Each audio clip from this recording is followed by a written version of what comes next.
March 15th, 2019. This is Nerd Bourbon episode 93. I'm Seth Sturgill. And I'm Todd Sturgill. Hello, Todd. How you doing, man? Welcome to Nerd Bourbon at Night. Let's get right into the news. This is definitely Nerd Bourbon at Night. It's a special Nerd Bourbon. I'm in my after work nakedness. Ooh, this I did not know. Getting a little sensual for us tonight, huh? After work, I usually sit there and I Disrobe. I disrobe, and I'm not like fully naked, you know. I'm in my boxers and beanie. You play your signature song as you walk through the door. Yes. You strip completely naked, down to your skivvies, as they say. You play you play Any Way You Want It by Journey. Yes. That's how I do it. It's always the good shit. That's just the ritual when you get home from work. No, so you had sort of a revelation that has happened to you at work this week, where you were able to get out of work very early. Yeah, I've definitely taken advantage of it. It's like, why the hell not? We have a lot of podcasting to do this week, so it's like, fuck it. Kind of works out. I mean, it's already. I after one day, I realized that like they're like, no, Todd, don't do that. Didn't take long to realize that sending Todd home early was a fuck up.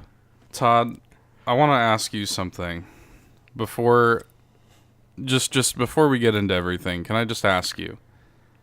We're going to talk about what we've been playing. We're going to talk about the news. But I just want to ask you, will you pull my devil trigger? Oh, God. Yes. I have not played nearly as much Devil May Cry 5 as you have.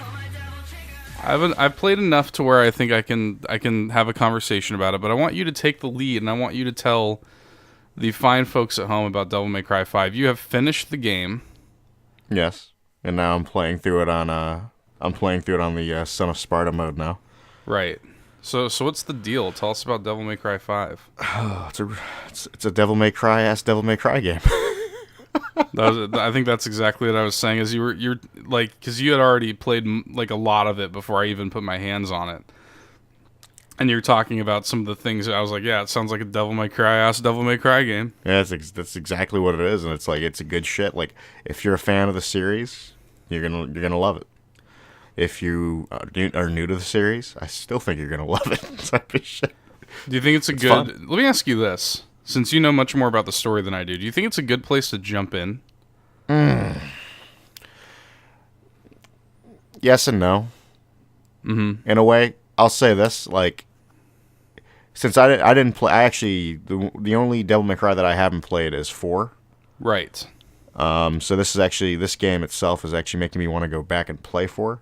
If you guys have been listening to the podcast for a little while, you might know that Todd recently went back and replayed a lot of the old Devil May Cry games, 1, 2, and 3. You should go back and play Devil May Cry 4. Devil May Cry 4 is a good one. Yeah, I'm like, I really want to, because I really like Nero in this game.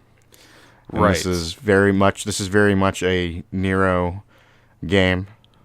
So here's the big question: where's Dante? Dante's dead. We don't talk about Dante. I still think it's funny that like I don't know, for like a second I think both of us kind of thought it was Dante. Well, yeah, when they first unveiled the game, the game was only just unveiled at last E3, wasn't it? Yeah. And so they unveiled the game. I think it was, if I'm not mistaken, on the Microsoft stage, which was a big surprise, because there's a big rumor for a long time that this was actually going to be a PS4 exclusive. So they unveiled the game on Microsoft stage, and when Nero first takes, I was like, oh, wow, they're continuing with Dante, huh? And then by the time he starts talking and the real Dante shows up and stuff, you're just like, oh, okay. That's Nero. Okay. It's Nero, and we're just pretending like DMC never happened, I guess. Which is what most fans would probably want. Yeah, which is fine. I still think that game is better than people give it credit for. I don't hate that game, and that's maybe. I mean, maybe I'm a little biased because it's technically the first Devil May Cry that I played. Yeah. technically. So it's like, yeah. That game did some cool stuff. I think they just, it's sort of like a Metroid Other M. Like, I'll say this. I think DMC is better than Devil May Cry 2. Oh, that's some real shit. That's not saying much, but it's some real shit. I mean, it's not saying much, but it's like, dude, Devil May Cry 2 is weak as shit. It's easily the worst of the series. But no, I mean, like, coming into Devil May Cry 5, it's Nero's story. Do you think that, and from what I've gathered, it does sound like there are several ties and kind of returning characters and stuff like that. Do you think that if you were to jump into this one, you would feel a little bit lost, or do you think it really matters because it's fucking Devil May Cry? I swear to God, I don't know if I'm having a fever dream, but I feel like there's like a Devil May Cry, like the story so far thing. Is there? I don't know. I feel like I'm having a fever dream. I think Maybe. I swear to God, I saw it on the main menu. Maybe there is. To be honest, I don't really feel like the story is a big deal. I mean, the story. I mean, does the story in Devil May Cry really matter? No, not really. That's what I'm saying. I play these games for just pure gameplay. Yeah, I mean, I enjoy the story for what it is. It's sort of a cheeseball, like 12-year-old, like angels and demons and hell. It's edgelord as shit, and I love it. Yeah, I love every second of it. Super edgelord. That's why when people were pissy about DMC, they're like, "Oh, Dante's so emo in this one, and it's so edgelord." I'm like, "What the?" They prefer that like carefree, like Dante not giving a shit sort of. I understand thing. that. Yeah, no, I understand that, but like this was meant to be sort of his origin story, quite literally, because spoilers for DMC, I guess. By the time we reach the end, he gets the white hair and all that shit. So like, it's just kind of funny that like people were bitching about that, and it's like, oh, this game's not for edgelords. I'm like, yeah, it is. This game's definitely for fucking edgelords. This is an edgelord ass game. What series were they playing? Like shit. But I enjoy that. I enjoy that about it. I like, killing stupid demons that have stupid names and with swords and guns and listening to like, butt metal. Like I really enjoy it. But as you said, Devil May Cry is all about the gameplay. So tell us about the magnificent gameplay of 5. Oh, so I'm a big fan of #Good Combat. Todd Good Combat Sturgill, the utmost authority. You already know. So like basically, as most people will find out, like you play as 3 characters throughout the game. You have Nero, V, and you end up playing as Dante towards like shit that basically like halfway through the game. Yeah, you're saying they make you wait way too long until you can play as Dante. Yeah, dead ass. Like, I was like, so Nero is pretty fun, honestly. Like he's probably now my favorite, especially with the shit that happens by the end of the game. Right. But like basically, if you play Devil May Cry 4, he doesn't have the Devil Bringer at the beginning of the game. Spoilers. Right. But he ends up using these prosthetics called Devil Breakers, and these are fun as shit. There's got to be like 7 plus. I don't remember how many exactly. There are like 7 different types, and they all do different things. They all like have different like utilities. There's one that like you can kind of propel yourself through the air, which I love. I love that motherfucker for mobility. There's one that like boosts the shot of your damage for like your guns and your sword. There's one that like just does an electric punch. There's a lot of different ones, and it's basically like you can find ones you like, and you can have that entire like you can have like. I don't know how many you can end up having. I know I don't have it maxed out, but you can basically start with like a magazine of I think 3. Yes. Devil Breakers. Yes. I got mine up to like I think like 7 or some shit, like 6 or 7 at this point. Yeah, because there is a finite amount of Devil Breakers that you can bring into combat. Yes. You can find more on the ground right. when you're playing as Nero right. and like restock, but they're just going to be kind of randomized. You can also call Nico, your sort of like partner, to drive up and restock. That's basically for every character, though. Like, if you want to, like, upgrade your shit, basically, like, mid-game. It's like, it's either you do Nico or they got the good old divinity statues later on. Right. You basically get that, like one chance, like mid-mission, essentially, to go ahead and restock and upgrade if you want to. So. But yeah, so Nero has that really, like, I think his combat, his rotation for me is fun, because it's like, his whole thing is based off like you can kind of pull enemies to you. You can pull yourself to enemies with like the wire snatch ability. Right.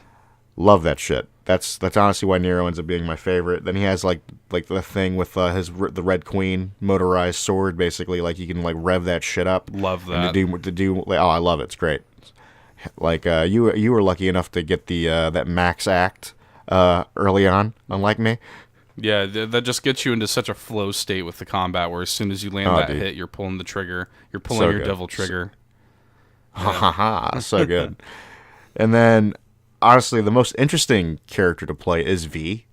But right. I honestly wish, like, after you play through the game, you don't have to play as him because he's just like, it's like I don't care enough to play as him again. Well, he's interesting because he's sort of a passive combat character in that when you're controlling V, really for the bulk of it, you're controlling these animals that he summons. You really don't control him. It's just button taps and like obviously doing combos. And it's really, it's kind of being like, it's really what it really is observing where where they are in the fight to like know what you can do. Which is interesting. It's cool. You have Griffin, which is which is your ranged creature basically. Then you have Shadow, which is like this panther or whatever the fuck. Right. And he's your actual like close range sort of thing, and then he can actually use Devil Trigger, and when he uses Devil Trigger, it spawns this big boy called Nightmare.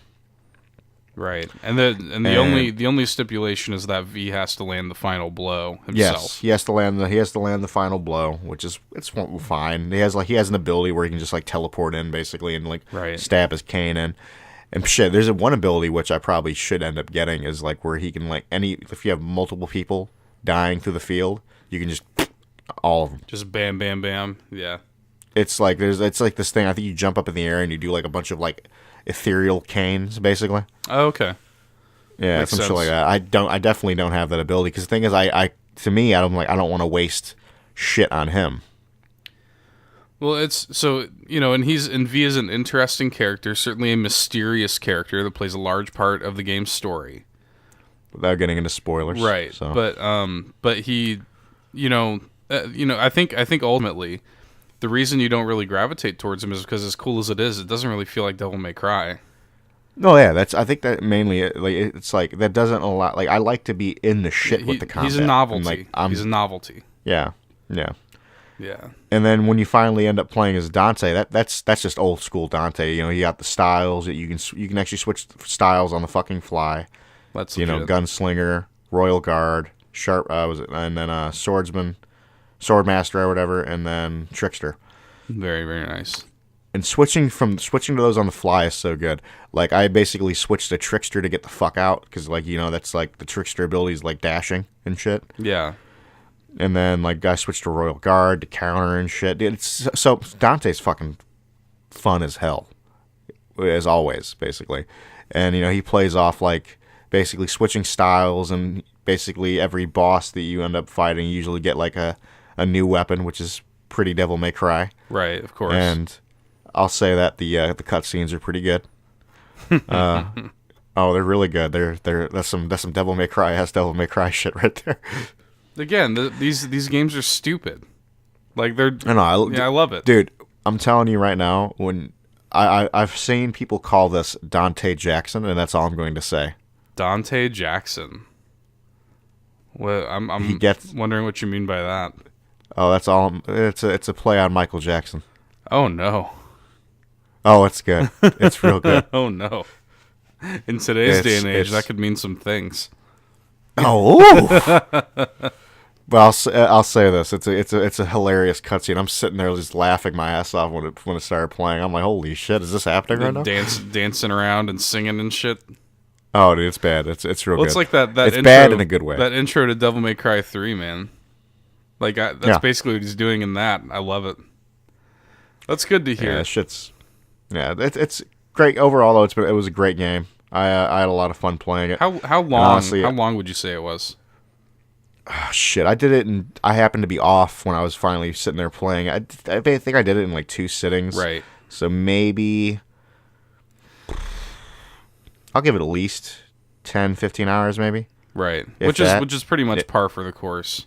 And that's like, but that's the thing. Like these games are made for replayability. Exactly. So, and that's kind of why now I'm going through the Son of Smarta mode, and honestly, I'm really looking forward to like this Bloody Palace shit that's supposed to be coming out. Yeah, it sounds like they're planning on supporting the game with DLC, so that's Yeah, I'll be good there. news. So is it going to be free or no? I don't know. Just one thing I don't know. Interesting, very interesting. Devil May Cry is basically, so, we should address that this was the Nerd Bourbon most anticipated game of 2019 mathematically. Yes, it was. So It's also just funny that I'm going to get both my most anticipated games basically within like weeks of each other. I love it. So very cool. I mean, it's comfort food, right? It's that sort of like, for me, Devil May Cry, like, it totally symbolizes that sort of like PS2 era cheesiness. And A lot of people will say that like Devil May Cry is their like guilty pleasure sort of shit. I don't find it a guilty pleasure, but it definitely. I think there is people that would say it though. Yeah, I mean, I wouldn't. Yeah, I know. I just enjoy the game. Exactly. Yeah, I know what you mean by that. But for me, it's such a like, it's like a big old plate of like nachos. You know what I mean? It's just, there's no nutritional value, but it's just fun and it's good. I'm glad to hear that in all aspects it has lived up to the hype, to the imaginary hype that we placed upon it. That's pretty much. I mean, like, I've played. I'm not very far into the game, but I've played a decent amount on it. I don't want to talk too much about it. I did want to just highlight a couple of things that I've noticed about the game. For starters, the game's fucking gorgeous. Oh, dude, it's fucking beautiful. Beautiful game. Like, very impressed. This Resident Evil 2 engine is really.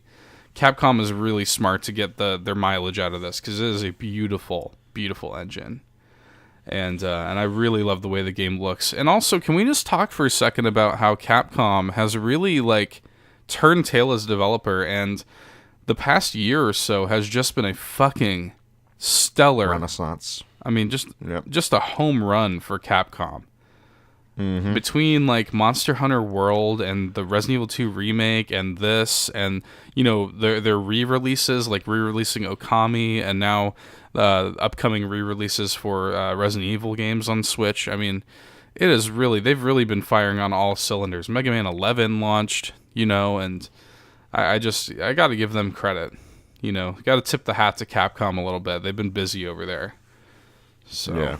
I got to respect them for that. Another thing, I wanted to just touch on the Devil Breakers again really fast, because what I like about them is they change up the flow of combat really on a fly. And their whole thing is they're like fragile, right? Yes. So like if you get hit while you have one of them out, they break and you're forced to go to... Did we ever find out if you could switch between them on the fly? I never did. No, I don't think you can. And I kind of... Part of me has kind of... Now that I've come to terms with that, I sort of enjoy that. Yeah, you gotta be kind of smart about it. Like, if you, like... there's times where I even just, like, I'm done with this motherfucker, and let me get to my next one. Yeah, so you can choose to break your Devil Breaker, but otherwise you have to really, before coming into the mission, sort of think about it and prepare the order in which you want to be using these things. I really like that a lot, having this sort of like fragile game changer on your arm. And, another small design touch that I really enjoy is that, yes, there's like this sort of like wire pull ability for locking on, but in order to use its like main ability, you have to make a distinction. You have to not lock on to the enemy. So there's... Yes, you have to be completely unlocked to do the Devil Breaker special ability. Yes, which I like. I like that risk-reward aspect of it. Because they could have just put it on another button, right? And just let you have that security blanket of being locked on to whoever you want to use it on. I really like that. It makes it feel more deliberate. So, the Devil Breakers, I think, are a really cool addition. They add a lot of, like... They just add an extra layer of depth to the combat that I really enjoy. So... Those are the only two things I just wanted to like highlight that real quick and just sort of tip my hat to Capcom, and I'll definitely be playing more of this pretty soon, because here very shortly, in fact, by the time you listen to this, I will have earned my platinum in Far Cry New Dawn, the game that I think I've talked about every episode for the past like 4 fucking weeks. Finally, sort of working through that. By the time you listen to this, we should have finished the game.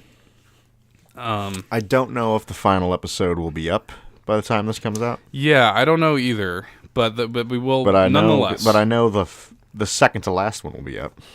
Nonetheless, we will have finished the game, and thusly finished our video series on Far Cry New Dawn, and thusly I will have earned my platinum, and I can finally move on to other things. Because I can finally rest. Exactly. I really got pretty addicted to this game this week in a way that I hadn't really felt previously. Because I was hammering away at it, and I was enjoying it. But I think when I made that distinction of like, okay, I'm going to go grind these outposts, and I really like dug into the game. Like, yeah, that's when the game really got its teeth into me, and I really started having a pretty great time with it. And now that I have, essentially, I'm gonna have to wait until we finish the story, unfortunately. So you may hear me talk about this fucking game one last time next week. But to talk about where it ranks for me in terms of the Far Cry games, I'm gonna have to wait until we finish the story to definitively say that. But for right now, it's pretty high, man. I gotta be honest with you. Like, in fact, I might even go as far as to say I think it may be just right under Far Cry 4 for me. I'm trying to remember your ranking right now. So, for me, personally, I'm like Far Cry 4, 3, Primal, and 5. That's probably where I would go. And if you want to include Blood Dragon in there, I'd probably put Blood Dragon right above 4. Or right above 5, rather. So... yeah, your ranking is basically mine. So that's more or less how I feel about the Far Cry series. Now, yes, there's Far Cry 1 and 2. I personally I tried to play Far Cry 2, and especially like a lot of video game designers really love Far Cry 2, but I had a horrible experience with Far Cry 2 the first time I played it. Have I told that story on the podcast? I don't think so. So This is one of my like famous stories. I tell this story like all the time. I get Far Cry 2. I was working at GameStop at the time, and when Far Cry 2 came out, and I'll never forget. I bring it home, and I go to start it up, and I'm like 3-4 hours into the game, and I'm enjoying it. One thing that you should know about Far Cry 2 is that it is very like realistic. Oh god, it's so realistic. There's no sort of like onboard map. You have to pull out a physical map. Your character has like malaria or some such shit, and you have to like maintain their like doses of medicine and stuff. And it's not fun. And moreover, and people love it for that reason. It was sort of a progenitor to a lot of these survival games. But moreover, there is no autosave. You have to actually acquire like sheds and houses to like sleep in the beds in order to save the game. So there's no autosave. So I'm walking around, and I've got this stupid map, clouding my entire screen, trying to figure out where to go. And as a matter of fact, I think I was actually looking for a shed or somewhere to save my progress. And like I said, I'm 3-4 hours into the game at this point. And you haven't saved yet? No saving at all yet. Oh, fuck. And I've got this big map taking up my entire screen. I'm looking around, and all of a sudden I just hear, and I just get fucking ran over. And instantly die, and I lose like 3 to 4 hours of progress, and I have to restart. That's when I'd never play that game again. Yeah, that's exactly what happened. I said, "Fuck this game! I'll never touch it again," and I've never touched it again, which is kind of a bummer because the Africa setting is really cool for Far Cry, and I almost wish they would revisit it now that they've sort of figured out what Far Cry is now. Yeah, they got that fucking formula like down packed now. We know the Far Cry formula, and as much as like as formulaic as these games are, I love them. Like I have a really good time. Yeah. They're checkbox games, but I really have a good time with them. So, and New Dawn is no different. I've really been enjoying myself with New Dawn and sort of the like RPG survival elements that they have worked into the series. It's really working for me. Great game. That's really about it. Now that that's kind of done, Devil May Cry is definitely going to be my big focus. In addition to trying to slowly earn my Kingdom Hearts 3 platinum, that's just a lot of grinding I got to do. Shit, how much more do you have left in Kingdom Hearts at this point? I'm only missing like 3 trophies. The problem is they're very grindy trophies. So like it's just So one of the things that you have to do is you have to complete the synthesis section of the gummy book. So there's this whole mechanic in the game where you can go to these Moogle shops and you're constantly collecting items from like downed enemies, and you can use those items to craft, potions and trinkets and even equipment and even weapons. So the best weapon in the game you have to synthesize, right? And you have to grind a lot of materials. Now, one of the trophies requires you to synthesize at least one of everything available. So, God bless. So basically, you just have to collect a fuck ton of materials. And this is spanning, some of the materials are specific to some of the worlds. So essentially what I have to do, and I know I have to do this, and I need to just bite the bullet and do it. I guess I'm just scared and intimidated. But I'm going to have to make like a fucking like Google spreadsheet of like the materials that I need to complete my synthesis section and like the worlds that I need to find them in. So yeah, it's going to be an ordeal, but that's really all that's left. And then I have to, grind sword to 99, which is no big deal. I'm already in like the 70s, so that's not a big deal at all. But other than that, yeah, the Kingdom Hearts Platinum is basically within my grasp. And yeah, Devil May Cry 5, and then at the end of the month, I've got Yoshi's Crafted World. So I pretty much have a full plate of video games. So that's really all I've got going on. I do have, Todd, a pretty decent little bit of news. I actually originally thought that this was going to be kind of a light news week, but I've since kind of been proven wrong. We've actually got I would say we have some decent little juicy morsels here. Oh. So let's, as you like to say, let's get right into the news.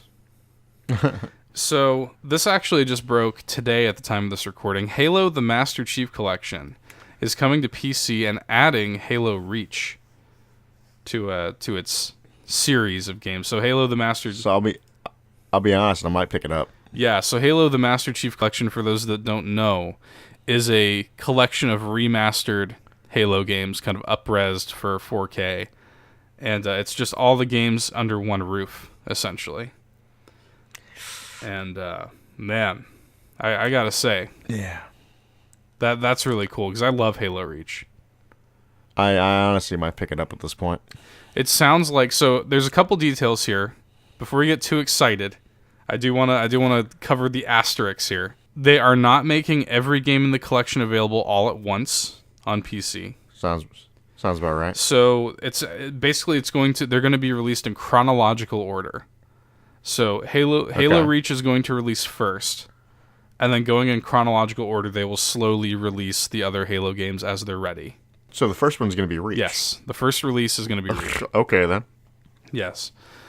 That's fine. It's like the only one I haven't played in God knows how long. They have said that on PC, all of the games are capped at 60 frames per second, which is nice, and all of them will support 4K. All right. Which is honestly pretty fucking impressive. On Xbox One, which already has the Master Chief Collection on it, obviously, Halo Reach's multiplayer will be available as a free add-on for everybody who already owns the collection, while the single-player campaign will cost extra. So there's no release date for any of this yet, but it sounds like you will end up needing to pay for a copy of Halo Reach. Because if I'm not mistaken, I think the Master Chief Collection is actually available on Game Pass. So yeah, I think that's the reason they're doing that. You're gonna have to pay for it. I can't imagine they're gonna pay much for the single player of Reach. But, probably like 10, 15 yeah, bucks. It's not gonna be anything crazy. And honestly, I think that's worth. It definitely is. For my money, Halo Reach is definitely one of the better Halo campaigns. So. Oh, it definitely is. It's up there. Shit, maybe that's actually so let me give you guys a peek behind the curtain. So when I go up to Chicago in mid-April for Star Wars Celebration, we are going to be giving you guys 2 Evergreen episodes.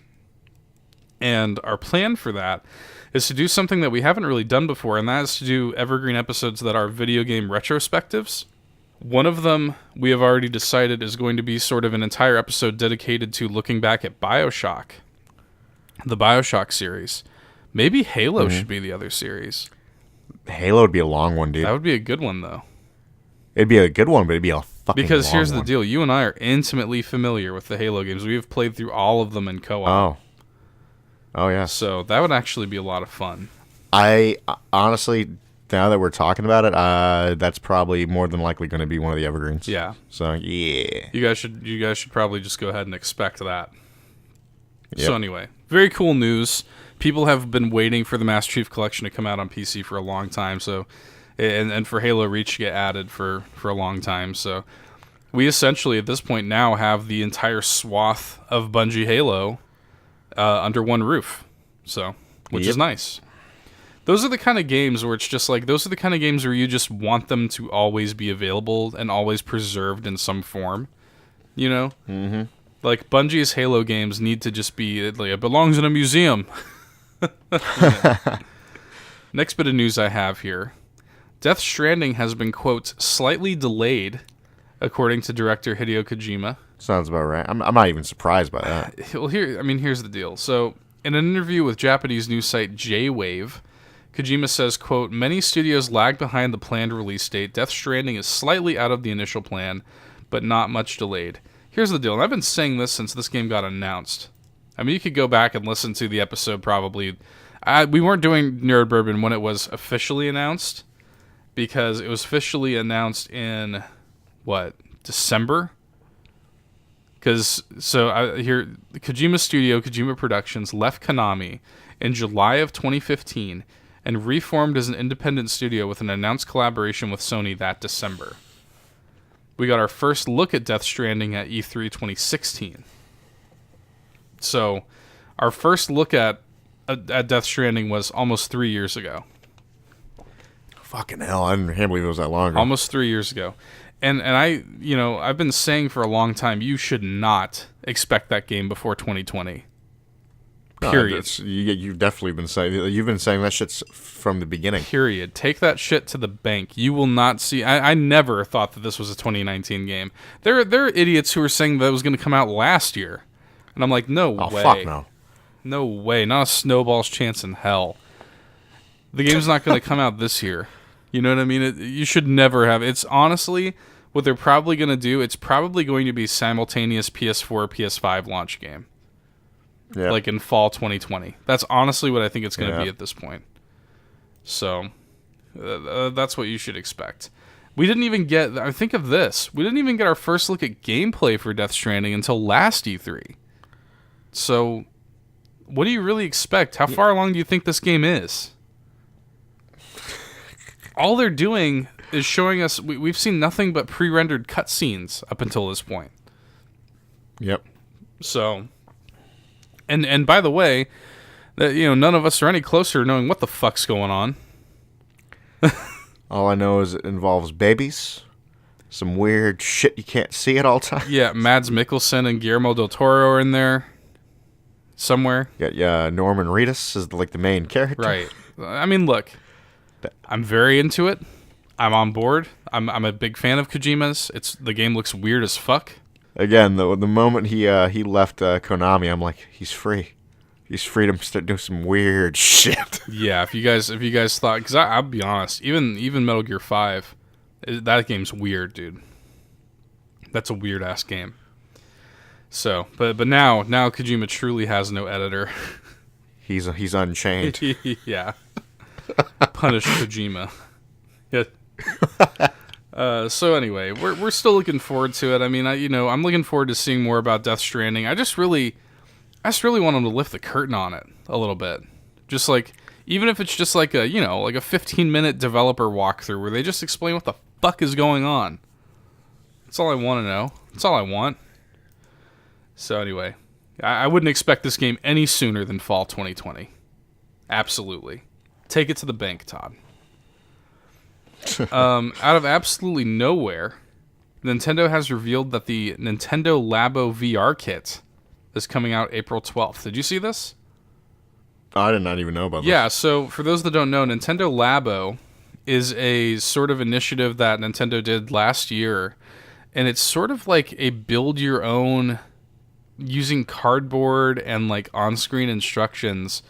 And I have not fucked with this. I've always been intrigued by it, but you sort of build your own peripherals for games. And it's really interesting. So they came out with There's this kit for a Nintendo Labo where you can sort of like make a fishing rod and play like a fishing game on your Switch. They released one that was like a robot suit, and apparently it's really innovative and really cool. And the next thing they're doing is virtual reality, which is interesting because Nintendo has long said, that they have no interest in going back into virtual reality. For those that don't know, back in the 80s, Nintendo did try to, or I think it was maybe late 80s, early 90s, Nintendo released the Virtual Boy, which was their sort of first foray into virtual reality, and they kind of like, it didn't do well, it totally bombed, and they quickly fucked off and decided never to fuck with it again. So now here they are making a Labo kit for VR, which is interesting. The full set is going to cost $80.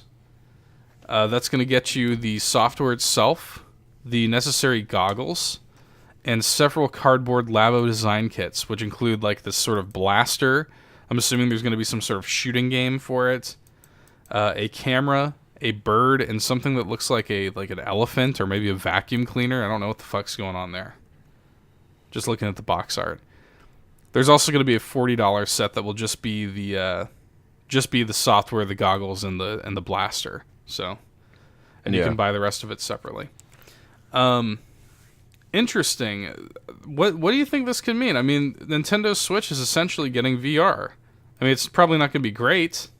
It's not going to be great. Honestly, I've never been really interested in that Nintendo Labo bullshit. Yeah. Anyways, because it's just like I'm halfway interested. Cardboard, man. What'd you say? It's cardboard, man. It is cardboard. I mean, look, I'm halfway interested in it. I think it's kind of interesting. Look, it's mostly for kids. There's no question about it. Oh, without a doubt. Have you ever fucked with the Google Cardboard or whatever it is? No. Essentially, it's this, where Google Cardboard is just a pair of lenses inside of a cardboard structure. Costs like $10 or something like that. And you just slot your phone into it, and you've got a little VR experience on your phone. And I'm not going to lie to you, even though it's like cheap and shitty, like it's still a pretty convincing VR experience for what it is. Mm-hmm. It's not going to be anywhere near as good as like Oculus or PlayStation 4 PSVR, but for what it is, for baby's first VR, it's really not bad. So I that's essentially what I think this is. Now, I don't think they're going to do anything like this, but where my brain goes is, now that Nintendo has got their foot in the door with VR, my mind runs wild, Todd, with the possibilities. I'm just like, think of all the games. So they have a camera attachment for this thing. What if they added support for like Breath of the Wild, for example? Because, they've got the Sheikah Slate camera to take pictures for the compendium. Yeah. That'd be so cool. To run around in Breath of the Wild, like, and being able to take pictures with your VR, to be able to essentially look around Breath of the Wild. Shit like that would be cool. Yeah. And by the way, that's not completely unprecedented, because there was a Labo kit where you could make a steering wheel, and they did allow you to use that for Mario Kart. So, I mean, it's not unprecedented that they may patch some current games that have like, Labo modes. And like, I'm also thinking about the possibilities of like, make a new Pokemon Snap. Oh Lord. Make a new Pokemon Snap, cowards. Just do it. You really want a new one, huh? I love Pokemon Snap. I enjoy Pokemon Snap. I'm talking I shit. really do. I really love Pokemon Snap. That's a great game. As stupid as it is. I love that game. I played so much of that game, dude. Because if you think, that was really our first chance to see Pokemon in like 3D in a video game. Yeah. And to just like go throughout these worlds and just like fucking throw balls at them and knock Charmander in a pool of lava. You know a game I think about, like I used to play the shit out of, is Pokemon Stadium. Oh, love that game. That game was my shit. By the way, I don't love that game for the stadium gameplay. I love that game for the mini games. The mini games are on point in that game. We used to have a bunch of neighborhood kids. So growing up, I lived in this cul-de-sac for like a few years when I was a kid. It was me and maybe 3 or 4 other neighborhood kids, all around the same age. All of us had N64s. And that was sort of my thing. Like, there's a kid who had GoldenEye. We'd all go over and play GoldenEye. But I was the one that owned Pokemon Stadium. So everybody would come over like after school and we'd play the Pokemon Stadium mini games. So much fun. So much fun. Yeah, I definitely miss that. It just sort of like, it just sort of makes me think, like, in which ways could Nintendo VR benefit some of their other games? I'm not saying that they're going to update this to where you can walk around in Breath of the Wild or whatever. But God, wouldn't Breath of the Wild be awesome in VR? That'd be so cool. In any way. That's why I'm saying, like, even if it's just like, let me take pictures with my stupid VR camera, even that would be good enough for me. I just want to look around Breath of the Wild's world in VR. So, anyway, and furthermore, just to wrap up the discussion about it, like, the fact that Nintendo is delving into VR at all, I think is interesting, and I think this may be sort of a litmus test to see if they want to take it a little more seriously. Yeah, just to retest the waters after they got burned by the virtual. Yeah, war. it would be kind of cool to see this do well and to see, the community respond to this in some way, even if it is just kids, and to see them take a real shot at VR, because VR is the future, Todd, like it or not. So, I've got one last bit of news here, and this is kind of a smaller news story, and again, it's not been a super news heavy week, but it's been a lot of little morsels that I think have been worth talking about. So, PlayStation 4 firmware update 6.50 has officially incorporated remote play support via iOS. So you can now essentially stream your PS4 games onto your iPhone or iPad. This, for the record, is not my ideal way to play, because you either have to use a touchscreen controller interface or use a third-party controller. No, there's also the issue of like lag and stuff like that. But there are a lot of people who play their PS4 games like this, because there have been third-party apps for a long time. Fucking why? People enjoy like being able, like, it was actually friend Scotty, he actually came over to my house one time and he was just dead ass playing Assassin's Creed. I think he was playing Odyssey on his phone. Like, I don't like it. Like, yeah, it was laggy, but I mean, it was Assassin's Creed on his phone. He was just sitting there playing it. Like, it was nothing. It was weird. I don't know. It's weird that we can do that. It's weird that we live in this world where we can just stream these games to our phone. And that's why I'm telling you, this feeds back into the Xbox thing. Like, people are like, oh, how are you going to be able to stream Xbox games to your Switch? Motherfucker, people are already doing it. It's already happening. Mm-hmm. You can already stream the PS4 games to your phone. There's no difference between doing that. The Switch is more powerful than your phone.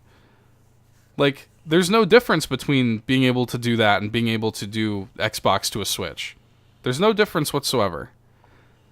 So, I don't know. I think this is somewhat interesting. I think this is, again, like the VR stuff, I think this is sort of laying the groundwork for things to come. I think game streaming, as the country and the world gets faster and faster internet speeds and stuff like that, I think game streaming is probably going to be something to expect in the future. Could you imagine a future where there is no physical download of video games at all? You just stream them. I can imagine it, but do I want it? Probably not. I don't think I would ever want to not be able to hard download a game. Yeah, that's my thing. Like, 'cause I as much as like I do think streaming is the future in a weird way, but I don't know if our internet will ever be that good. I sort of think it will. I mean, look, in 10, 20 years, like, maybe we're gonna have like. But 10, 20 years, I'll be dead. But I'm just saying, like we could have these lightning fast internet speeds, and maybe it won't even be a question. Like, maybe it won't even be a thing that enters our mind. Like, we'll be so used to how fast the internet's going to be and how, widely available it is. It's gonna be like a thing of like, oh, okay, yeah, like I'm not even worried about downloading it because the internet's so fast. I can just stream it, and it's the exact same experience. And then at that point, what's the point of even putting out consoles anymore? You know, at that point, maybe it's all just gonna be portable shit.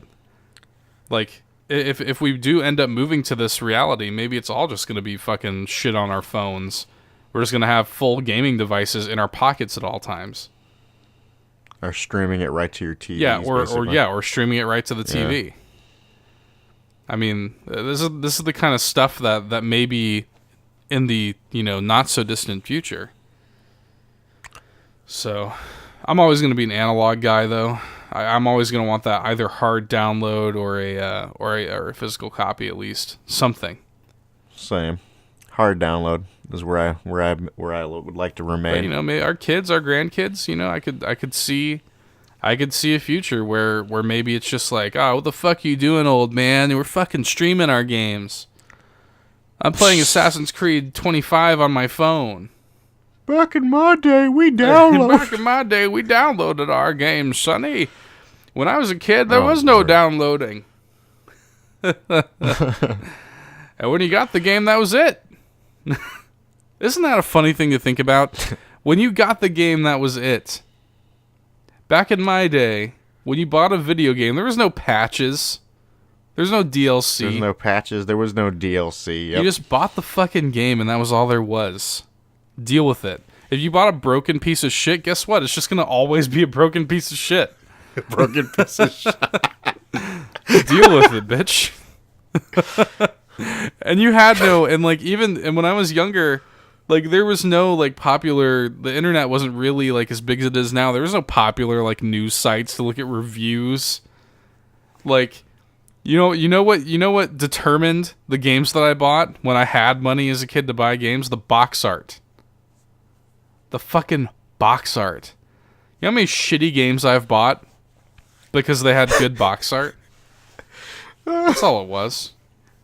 Name 5. No, I'm just playing. I probably could if I had a second. I'll tell you one right off the bat. So, there's a game, and I do have a fondness for this game, an original Xbox game called Area 51.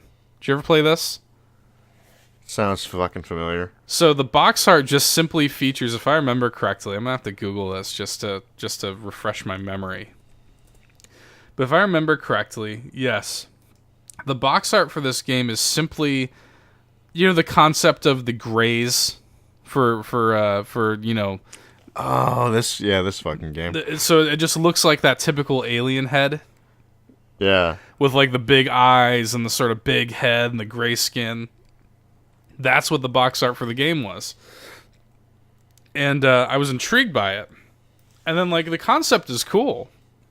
Is essentially you're playing as a Area 51 employee, big government conspiracy and shit like that. And I remember the big thing was the cast. David Duchovny was playing the main character, Marilyn Manson was playing the main alien, and shit like that. What the fuck? So, it's just, and the game was actually quite stupid and pretty middling, from what I remember. But it actually, you know what? I will shout out one thing that Area 51 did that was really funny to me at the time. Your character had a scanner. You could scan the people that were walking around inside of Area 51, and you could see what items they had on them and their criminal past and shit like that. All right then. So you'd walk around scanning, and some of them were wearing adult diapers and shit like that. It was kind of funny. But yeah, that was a game that I completely bought. Just completely based on the box art alone. Nothing else. I saw the alien's stupid face. I read the back of the box. And I said, alright, I guess this is worth $50. And I bought it and I played it and I somewhat enjoyed it. But again, the game was a fucking... There's bugs and shit like that. And it didn't run great. And that's what we had back then. That's all we had. We just had our ingenuity. Anyway, I'll stop my old man yells at cloud rant now. But that's pretty much all I've got this week. Todd, did you want to add anything else? Any thoughts or ideas before we wrap it up this week? I think that's about it, man. All right. We will catch you guys next week. Thanks for listening. Get fucking dunked on. Bye. See ya. Hey there. Thanks for checking out another fantastic Nerd Bourbon video. If you like what you saw and you want to see more, be sure to go ahead and subscribe. Leave us a like. Drop us a nice comment, or I guess a mean one if that's your prerogative. But until next time, get dunked on.